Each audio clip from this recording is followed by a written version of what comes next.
When migrants arrive at the border to request asylum, they have two ways to enter the U.S. 8348.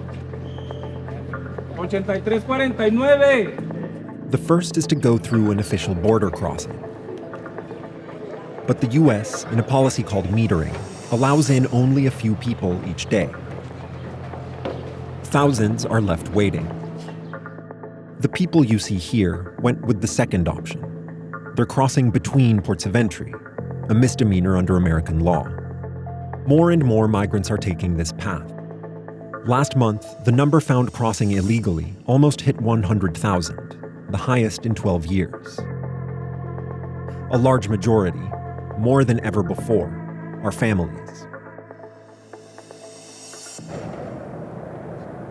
The first people they encounter in the U.S. are agents of the Border Patrol, who took us on a ride-along on the line between Ciudad Juárez and El Paso.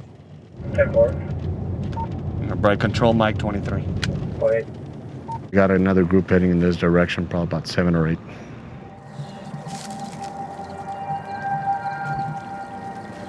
In the 2 hours before sunset, more than 100 people stepped over the Rio Grande. Unlike past generations of immigrants, these families aren't trying to slip past the Border Patrol. They simply walk over and turn themselves in, the first step to claiming asylum for anyone who enters illegally. ¿De dónde vienen ustedes? De Honduras. ¿Tienen documentos para estar en los Estados Unidos legalmente? Ok. Tengan paciencia, ahorita los van a atender. That baby's pretty sick. Okay. He's got all the meds and stuff, but he looks like shit. ¿Por qué decidiste cruzar por acá y no por el puente? La verdad, pues me preocupa a mi niño también. Sí. ¿Pero en algún momento pensaste cruzar por el puente oficial? Pues sí era la idea, pero no pude, no me... ¿Por qué no pudiste? La verdad, mi niño no puede esperar, viene bien mal.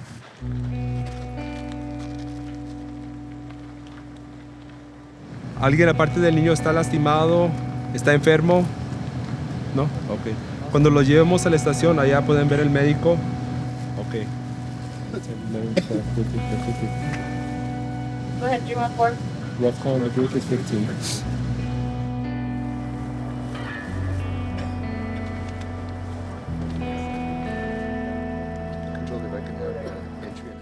¿Quieres una tú también? ¿Una? ¿Le ponemos una? ¿Sí?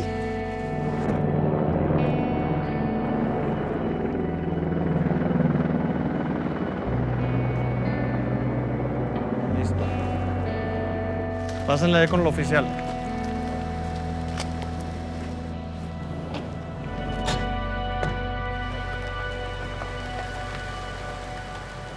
One of the migrants back there that I spoke to said that his original plan was to wait to cross over the bridge legally, but he couldn't wait anymore because his child was sick.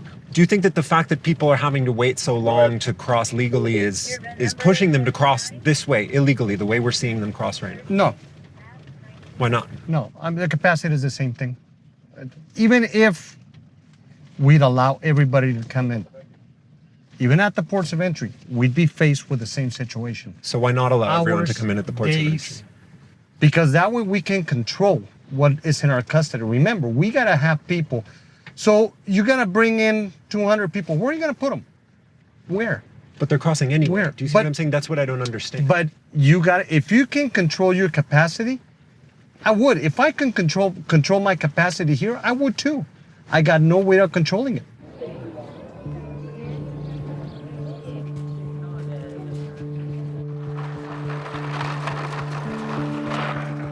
¿Qué andan jugando, niños? Ándale.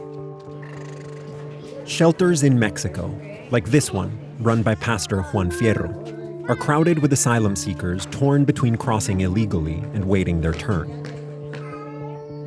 Every time the U.S. makes the process more chaotic and uncertain, it pushes more of them to jump the line. El mensaje es que tales peticiones deben presentarse en garitas oficiales y no en ningún otro lugar. En los Estados Unidos continúa siendo un crimen entrar de forma irregular. Mire, este video se nos dio para que nosotros lo diéramos a conocer a los centroamericanos. Ya todos estaban muy convencidos y todo, ¿verdad?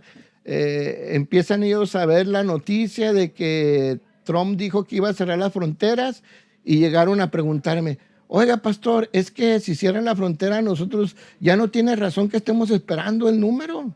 Y se fueron a cruzar. Y se fueron. Pero a cruzar. Yo creo que sí, a cruzar ilegalmente. Y yo considero que esto es el inicio. Porque es lo que le digo, esto se puede hacer como una presa y se puede desbordar, ¿sí? The threats to close the border and the metering policy at ports of entry are part of a strategy by the Trump administration to deter asylum seekers altogether.